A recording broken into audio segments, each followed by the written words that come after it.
Olá, sejam muito bem-vindos e bem-vindas ao Capital Natural. No programa dessa semana, estamos continuando a nossa conversa da semana passada sobre o novo feminismo com a historiadora Margarete Rago, professora da Unicamp, e com a jornalista Ana Carolina Nunes. Eu vou falar sem saber de quem é. Nós devemos ter visto um clipe que eram 3 mulheres numa esquina, tal, não sei o que, e passa um homem sozinho, tranquilo, bicicleta, saiu da bicicleta, né? E elas começam a fazer exatamente com ele o que seria uma imagem ao contrário. Elas estão fazendo o papel normalmente do homem. E estupram o cara. E batem nele, e fazem aquela coisa toda. E aí você fala... Aí se vingam. Mas assim, é uma visualização ao contrário do que deveria acontecer, que é tão estranho, porque a gente ainda vive isso e as pessoas não percebem isso. Não é a saída. A saída... Na minha opinião, o feminismo não veio para substituir a cultura masculina patriarcal e virar a cultura matriarcal. Não, por favor. Nós não viemos para criar mais exércitos, mais dominação. O feminismo nasce como um movimento anticapitalista. Acho que isso é importante de destacar. É um movimento de esquerda. No Brasil, ele tem um peso incrível na luta contra a ditadura. Porque pense o que foi a situação das mulheres presas. Sim, claro. Né? Claro. Se um homem passa a mão em você no metrô, imagina o que acontecia numa cela. Agora, continua sendo, porque tem essa partidarização, né, do movimento feminista muitas vezes. E a gente está vendo muita campanha para que as mulheres tenham uma adesão maior à política, né, que não consegue se cumprir com todas as cadeiras. Mas continua sendo um movimento de esquerda no Brasil? Então, eu acho que, como a Ana estava falando, não tem muito a ver com a ocupação do espaço político institucional. Eu acho que a política no Brasil, e para nós, ela está acontecendo aqui agora. Este programa tem uma dimensão política na medida em que ele vai trazer um questionamento das relações de poder, de gênero, e isso é cotidiano. Então, nós estamos trabalhando mais para Michel Foucault, para micropoderes, para biopolítica, para biopoder, entendeu? Veja a ocupação das escolas de São Paulo. Foi uma grande surpresa. E foram lideradas em grande parte por mulheres. Quantidade de moças. Eu tenho um colega que acompanha muito de perto essa movimentação e ele falou: é incrível a naturalidade com que os rapazes lidam com a situação de ter as meninas à frente do movimento. Mudou. É essa mudança que eu estou chamando de cultural. A abordagem é isso que eu estou chamando, também. a mudança cultural. É outra relação de gênero. Eu participei de uma reunião de um grupo chamado Desentorpecendo a Razão. Maravilhoso esse grupo, maravilhoso. É um grupo que é contra a lógica punitiva. Então, por exemplo, eles são contra a Lei Maria da Penha, porque eles acham que não é pondo os homens na prisão que você vai resolver o problema. Eu também acho, mas eu não sei, eu não sei que resposta de imediato dá. Mas eu gosto da ideia de ser crítico da lógica punitiva, porque nós não temos que criar uma sociedade ressentida. Nós temos que criar uma sociedade afirmativa, mãe terra. Mas é um processo de educação lento, outra coisa. É um processo de educação muito lento, mas tem que estar acontecendo. Tem que acontecer, claro. Tanto que tem um trabalho de uma promotora, a Gabriela Mansur, que eu acho que é muito exemplar. Conheço a Gabriela Mansur, ela a Gabriela Mansur com uma série há muito tempo sobre violência contra a mulher. Ela é do Tabuão? Ela é do Ministério Público Taboão da Serra e tem um programa que é de ressocialização de agressores. Não, ela é fantástica. E esse programa, ele tem uma reincidência praticamente zero.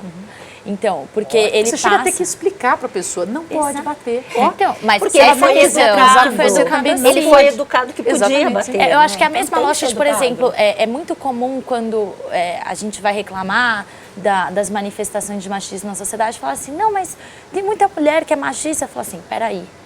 Tem muita mulher que reproduz aquele machismo estereotipado que acontece sobre o qual ela foi criada também. E os homens também. Os homens que acham que eles têm uma posse sobre as mulheres, eles foram criados nesse sistema patriarcal e eles acreditam piamente que isso é. E é por isso que eu bato na tecla de que a educação de gênero é importante para você, desde a escola, mostrar, gente, para com esse negócio de menina azul, menina rosa, entendeu? Aqui a gente vai organizar a sala depois de todo mundo brincar e todo mundo vai ajudar a juntar os brinquedos, né? Você sabe que eu passei Desculpa, Margarete, por favor. Não, o que eu queria dizer, continuando o que ela coloca em relação à violência, é que atualmente a gente fala em feminicídio, né? Que é esse assassinato de mulheres em massa. E que a gente tem notícia a partir de Cidade Juárez, do México. E depois a gente sabe que tem a especialista em feminicídio, a Rita Segato, antropóloga da UNB, Ela mostra que tem em Recife e na Argentina, tem 3 cidades que se tornaram famosas pelo feminicídio. E não é uma matança de 10, 20 mulheres por, vamos dizer, uma questão sexual. É por elas serem mulheres, isso sim. Mas não é porque é um homem que está apaixonado por uma mulher e a mulher não quer ficar com ele, então ele mata e corta os braços, como aconteceu há pouco tempo aí em Porto Alegre, né? Saiu essas notícias desse tipo, bem horrorosas. Mas é uma morte, um assassinato como arma de guerra, como maneira de dizer ao outro grupo de homens que o território ali é deles. Entendeu? Então, isso é uma coisa que acontecia em guerra, em situações de guerra, como na Guerra da Bósnia, aconteceu isso, de as mulheres serem estupradas, violentadas, mas de uma maneira muito horrorosa mesmo, assim, no estilo de esquartejar, de enfiar arma nas regiões, nas partes genitais, Mas o que a Rita Segato tem observado é que essa violência se expandiu e que agora não é em períodos de guerra, é uma guerra de gangues, por exemplo. É em qualquer lugar, em qualquer momento, onde... E é uma afirmação de um grupo de homens em relação a outro grupo de homens e ataca as mulheres. Então, quer dizer, eu acho que assim, ao mesmo tempo que cresce a preocupação com a resistência, as formas de as mulheres criarem redes para se autoprotegerem, obviamente. Essa violência também tem assumido outras formas mais sofisticadas, mais sutis. Agora, veja só, a promotora Luísa Eluf dizia num evento chamado Feminicídio no Itaú Cultural, olha só, na Avenida Paulista. Houve um debate sobre feminicídio antes de passar a peça. E ela explicava que os advogados, juristas de onde ela trabalha, estavam muito irritados, porque eles acham que se já tem a palavra homicídio, para que feminicídio? Entendeu? E ela dizia, não é a mesma coisa.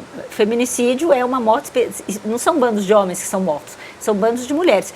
Claro que a gente sabe muito bem que no Brasil existe o problema da matança de jovens negros nas favelas, na periferia. Todo mundo sabe disso. Quem mais morre no Brasil, se na Ciudad Juárez são mulheres pobres, no Brasil são jovens negros. Isso aí todo mundo sabe. Mas há uma especificidade dessa violência de gênero cometida às mulheres pelo fato de ser mulher. E que é o feminicídio. E então tem que ter mecanismos de lidar com isso, né? Legais. E quando se fala o fato de ser mulher, parece, acho que para a população em geral parece que é uma interpretação de como se fosse um serial killer que sai atrás de mulheres para matar. Não é. Mas na verdade é que está ligado a esse sentimento de posse que tem em relação do homem em relação à mulher, né? A gente vai continuar essa história aqui, vamos parar para um rápido primeiro intervalo e a gente volta já, não sai daí.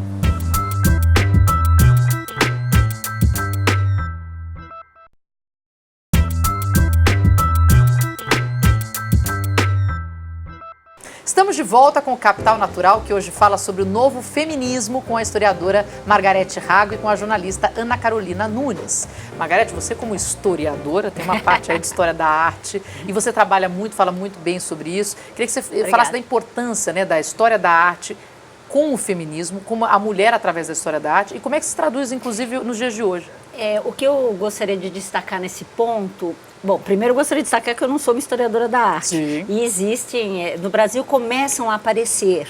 Então, a Ana Paula Simeone, uma professora da USP, e que trabalha com a arte feminina, a Luana Tvardovskas é outra, mas é interessante porque elas são pessoas jovens, né? Então, se nos Estados Unidos as historiadoras da arte, quer dizer, a arte feminista já ganha espaço na década de 70, no Brasil é agora que a coisa está acontecendo. Onde né? que a gente encontra essa arte feminista? Porque eu queria até que no Brasil, nós acabamos de publicar o livro da Luana Tvardovskas, que se chama Dramatização dos Corpos, Arte Feminista no Brasil e na Argentina, pela editora Intermeios. A Ana Paula Simeone tem esse belo livro também sobre as mulheres. Ela não trabalha com a arte feminista, ela trabalha com a arte feminina. Qual é a diferença? Uma coisa é uma arte produzida por mulheres, que, vamos dizer, ela não tem um objetivo claro, explícito de crítica. Né? A arte feminista é uma arte crítica. Por exemplo, a Márcia X, ela é uma artista que valeria a pena projetar algumas imagens. Uma das instalações dela é a Fábrica Falos. Então, ela compõe vários falos pênis, só que eles são associados a imagens de criança. Por exemplo, é um pênis como um palhaço. É um pênis com santinho, são 2 pênis se amando, é um pênis sadomasoquista, 2 pênis sadomasoquistas. Então, seria interessante ver, porque eu acho que só falar perde muito a graça.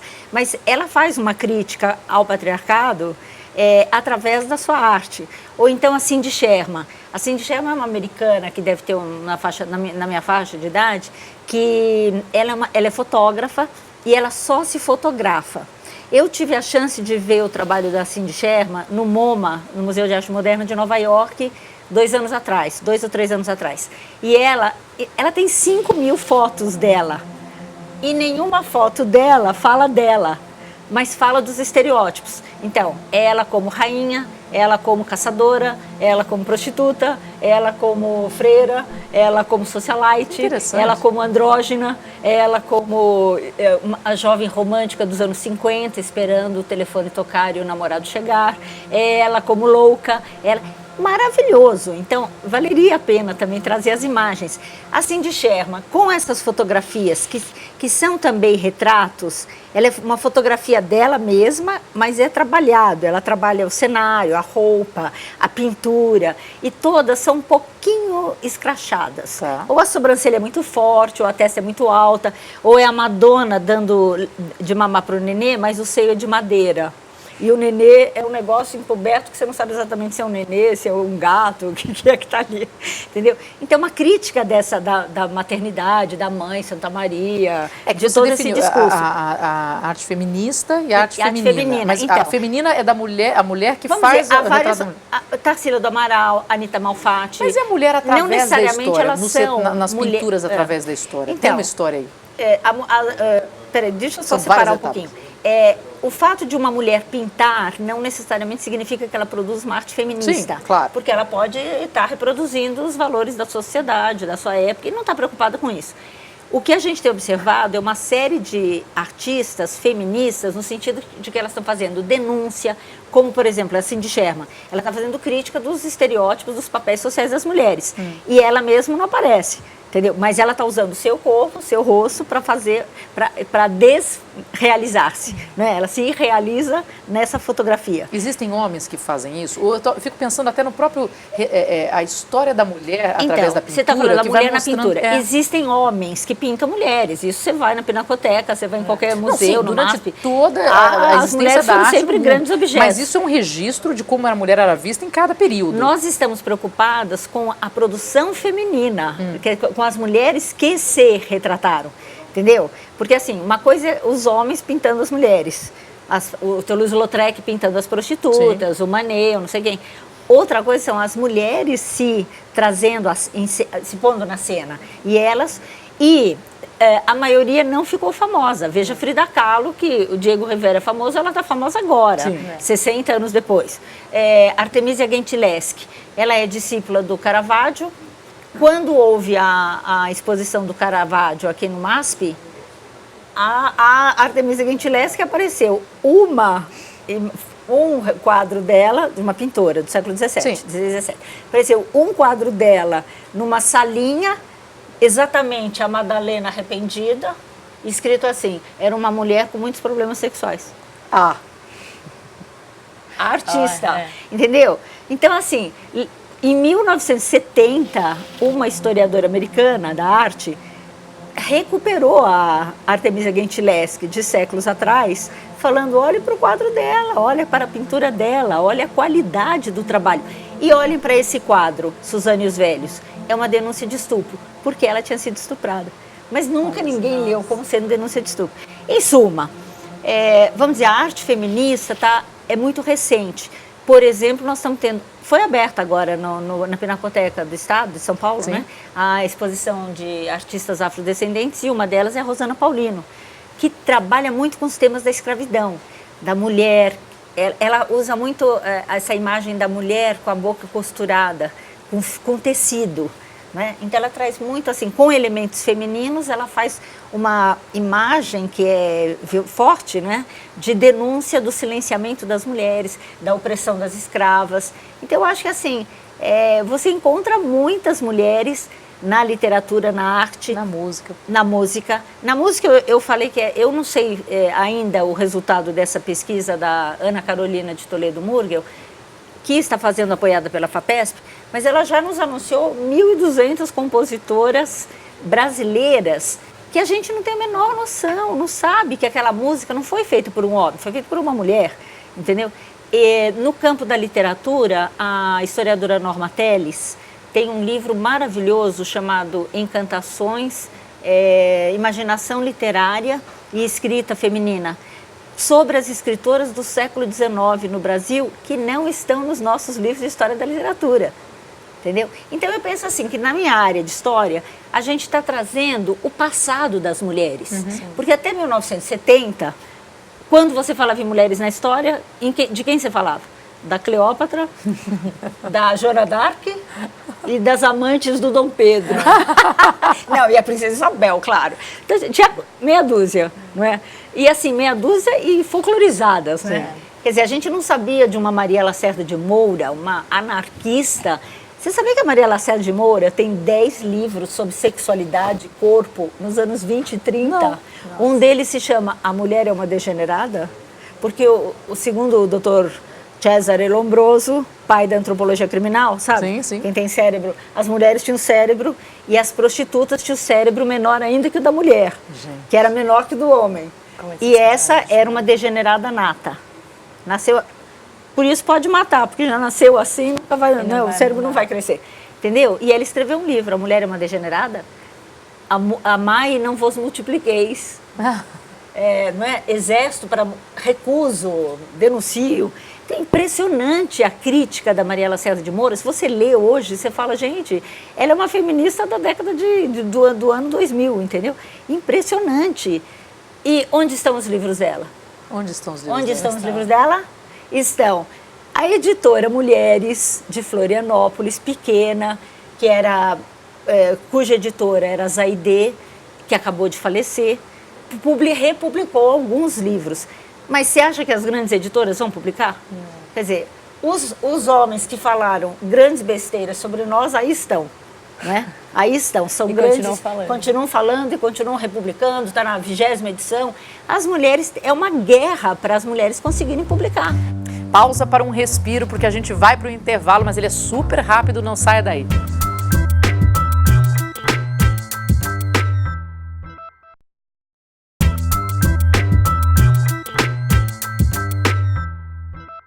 Estamos de volta com o Capital Natural, que hoje fala sobre o novo feminismo com a historiadora Margarete Rago e com a jornalista Ana Carolina Nunes. A gente estava falando, né, da mulher perder também alguns pontos que fazem parte do que somos, né? Que é uma sensibilidade, que é uma visão humana, que não significa que o homem não tenha, né? Mas, enfim, que faz parte muito da nossa concepção, porque parte do princípio, muitas vezes, quando você chega no mercado de trabalho, você precisa ser um dragão. Porque você tem que bater de frente, você tem que ser melhor que todo mundo, que já vai ser difícil para você, você não pode mostrar que ficou emocionado, você não pode se preocupar com seu filho, você não pode ter um problema, você não pode. E isso é difícil, porque acaba também trazendo para a mulher a ideia de que ela tem que se formatar o que ela não é.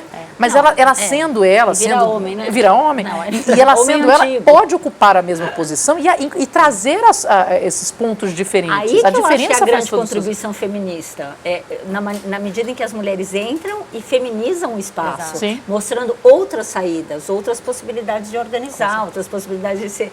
Mas eu queria contar para vocês de uma feminista famosíssima, que é a Gloria Steinem, que em 1978 escreveu um artigo chamado assim, E se os homens menstruassem? Ah, eles não aguentavam mesmo. Sabe o que ela diz?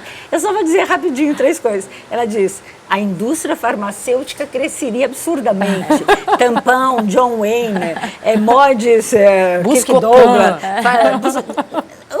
Ninguém mais ia falar de TPM. Ia haver programas de televisão, de rádio, todo, né?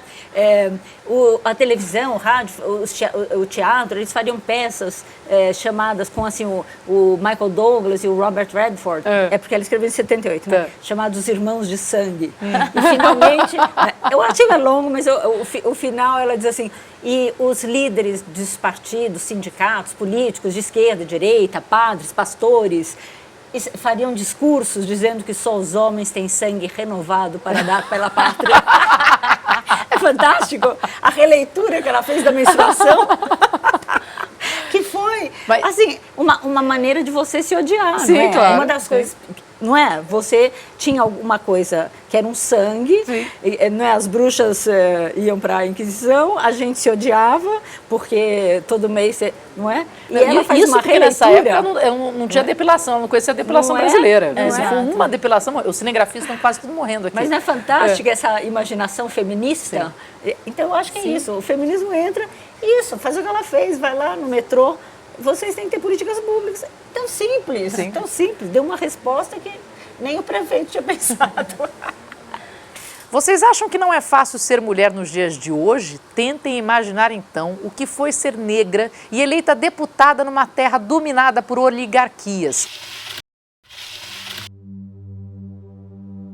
Bom, Antonieta de Barros foi educadora, diretora de escola, escreveu nos principais jornais de Santa Catarina e foi a primeira mulher a entrar no parlamento catarinense e a primeira negra eleita deputada no Brasil. Ela nasceu em 1901, em Florianópolis, capital de Santa Catarina.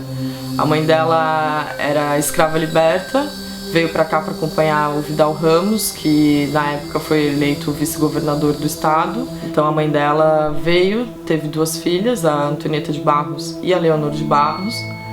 E elas tiveram uma oportunidade por estar muito próximas à família Ramos, que é uma família de tradição política aqui de Santa Catarina. Tanto Antonieta quanto Leonor tiveram oportunidade de estudar, o que era bem difícil na época, mulheres estudarem ainda mais como negras. Ela se formou em 1922 e já criou a escola dela e ela alfabetizava crianças, alfabetizava adultos. E como deputada ela também sempre defendeu a educação e a emancipação feminina. A Antonieta de Barros, ela tinha essa veia política. Então em 27, por exemplo, quando ela já é professora, tem escola, ela ajuda a criar a Liga do Magistério, que era uma liga que defendia o direito das mulheres, principalmente das professoras. Inclusive tem uma história curiosa que aconteceu, isso foi em 1936, e havia uma discussão dentro da Assembleia Legislativa se a mulher tinha condições biológicas para trabalhar, para assumir trabalhos que eram masculinos. Porque na época o trabalho das mulheres que eram permitidos eram os trabalhos que eram a extensão do lar. Então havia essa discussão se a mulher poderia entrar para a política.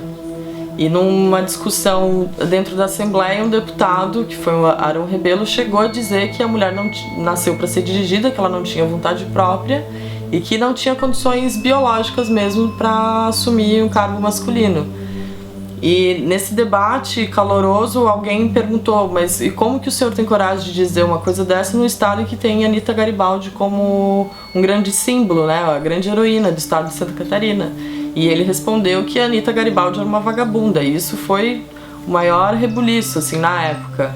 Então é só um episódio para a gente ter noção do que deve ter sido para Antonieta de Barros entrar numa casa em que ela era a única mulher e, além de tudo, negra.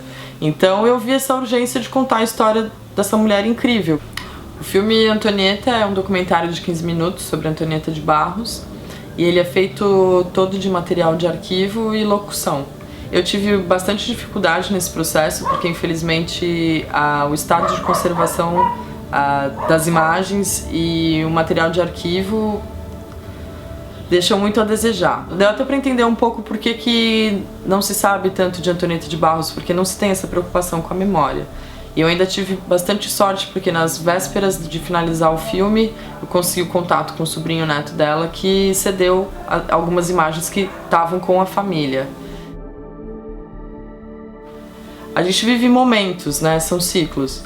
Infelizmente a gente vive um ciclo muito retrógrado no Congresso. É terrível a gente ter congressistas que queiram empurrar um projeto de lei que dificulta o atendimento de mulheres que sofrem violência, por exemplo, mas ao mesmo tempo é emocionante ver que as mulheres se organizaram, tiveram protestos no país inteiro e ouvir, e é esse movimento, acho que o movimento é esse mesmo. Então eu espero que o filme Antonieta seja um instrumento de empoderamento de mais mulheres, de tirar ela da invisibilidade e mostrar que a gente é capaz. Bom, o filme foi lançado em novembro de 2015, é uma realização da Magnolia Produções da Umbuarte E vai estar disponível esse ano para distribuição em escolas, quem quiser entrar em contato, porque eu acho que é um filme importante para estar nas escolas, aqui em Santa Catarina principalmente, mas no Brasil como um todo, porque é um exemplo, a Antonieta de Barros é um exemplo para todos, né? Para as mulheres principalmente. Então, espero que o filme rode bastante aí, que as pessoas conheçam quem foi a Antonieta. Nós no Brasil temos pautas, no mundo todo, temos pautas diferentes, para grupos diferentes, né? Então a gente tem o feminismo negro, o feminismo indígena. Branco, como é que isso se trata? Branco, indígena, né? Olha, é muito recente no Brasil o feminismo negro estar se colocando com maior visibilidade, mas existe há muito tempo, né? Tanto que o GLEDES, o Instituto da Mulher Negra, é da década de 80. E em Santos e outras regiões do país existem associações de mulheres negras, feministas. Lélia Gonzalez é um grande nome, já falecida, nascida no final dos anos 30, uma intelectual negra. Então, acho que assim, a gente conhece pouco. Tanto que nós estamos assim, os programas de televisão atualmente estão mostrando a Carolina Maria de Jesus, que ficou famosa na década de 60. Mas aonde que está a diferença da pauta? Sendo nós todas mulheres, né? Aonde que está a diferença da pauta para a mulher negra? A questão racial é muito forte. Faz muita diferença ser branco ou negra. Não, isso eu não tenho dúvida, mas como é que o feminismo se aplica? Como é que a pauta para esses grupos diferentes diferencia também dos outros? É que assim como as opressões para as mulheres se aplicam em vários setores da vida, no caso de mulheres negras, as opressões raciais, elas se aplicam também em diversos setores. Então, por exemplo, a pauta da violência. Vencer dois obstáculos aí. Exatamente. Então, a questão é, nós mulheres negras sofremos do machismo e com o racismo. Então, por exemplo, a pauta da violência. Saiu faz pouco tempo um panorama da violência contra a mulher, que mostrava que os assassinatos de mulheres negras aumentaram, enquanto o de mulheres brancas diminuíram uma coisa de 10%. Sim. Então, assim, cabe também ao próprio feminismo, seja qual corrente for, se questionar onde estão essas particularidades que fazem com que as mulheres negras sejam ainda mais vulneráveis. É claro que a questão racial está super ligada com a questão social, que no caso das mulheres tem tudo a ver. As mulheres são a maioria entre as pobres. E no caso de mulheres negras, tem uma luta pela sobrevivência, além de tudo, né? Por exemplo, a questão da inclusão do mercado de trabalho, que a gente estava falando, muito antes de se falar a inserção da mulher no mercado de trabalho, as mulheres negras já estavam trabalhando, né? Inclusive, a inserção da mulher negra no mercado de trabalho começou há muitos séculos, no caso com a escravidão. Então, eu acho que os desafios a serem superados são maiores, principalmente quando a gente vai olhar para a questão da vulnerabilidade social. E tem uma outra questão, que é a questão da hipersexualização, né? Porque como não há a representatividade tanto de homens quanto mulheres negras é muito baixa, há muitas distorções nessa imagem, né? Então, a mulher negra, quando ela é representada ou numa posição subalterna ou numa posição hipersexualizada, né? Como a mulata do samba. Pense, assim, é uma tradição, então pense o Gilberto Freire falando das mulatas, né? Quer dizer, ele põe as mulatas lá embaixo. São mulheres dengosas, o estereótipo, e estão todas prontas desejando o português que está chegando, as índias também são assim. Quer dizer, essa associação da negra com libido, ou da indígena, não é? Agora, o feminismo negro, ele também diz que muitas das questões que o feminismo branco traz não batem para elas, porque elas não foram educadas da mesma maneira. Entendeu? Elas foram educadas a alisar o cabelo, ou elas foram educadas a serem submissas. Então, é diferente, eu acho, também do feminismo branco, onde as mulheres brancas, claro, sempre tiveram muito mais liberdade, claro, né? Sim. Sempre tiveram muito mais liberdade. A própria questão então, de aceitação dos padrões estéticos, né? Porque quando a gente fala o direito a não se enquadrar no padrão estético, só que para uma mulher branca, por exemplo, que está acima do peso, que, enfim, isso não cabe, né, dentro dos padrões estéticos da nossa sociedade, que é super gordofóbica, quando ela é uma mulher branca, se adequar, se aceitar, acaba sendo mais fácil do que para uma mulher negra com certeza. acima do peso, bem mais difícil. porque o padrão estético não entra. Bom, eu preciso encerrar o programa. Então, assim, eu só vou fazer uma pergunta final rápida, rapidinha. Estamos vivendo, sem emblemáticas também, estamos vivendo uma primavera feminista? Eu acho que sim. Sim? De uma certa maneira, sim. Não só isso, estamos vendo várias primaveras no Brasil. A dos jovens nas escolas está maravilhosa, mas com certeza estamos sim. Eu diria que sim, é uma primavera das mulheres, sim. Eu acho que o tempo dirá, né? Eu acho que daqui a uns 15 anos a gente vai conseguir olhar para trás e dizer. Bom que o programa fica na internet, fica fácil, dá pra gente acompanhar isso, depois ser tomado daqui a 15 anos aqui pé estamos. O programa desta semana fica por aqui. Eu agradeço a presença das nossas duas convidadas de hoje, a historiadora Margarete Rago, professora da Unicamp e autora de diversos livros que falam do papel e dos códigos do feminismo ao longo da história, e a jornalista Ana Carolina Nunes, que se especializou em elaboração de políticas públicas com destaque para políticas de gênero e colabora desde 2014 com o Metrô de São Paulo numa campanha de enfrentamento ao abuso sexual. Eu convido você a continuar conectado conosco. Acesse a nossa página no Facebook. Eu sou a Marina Machado. Até o próximo programa.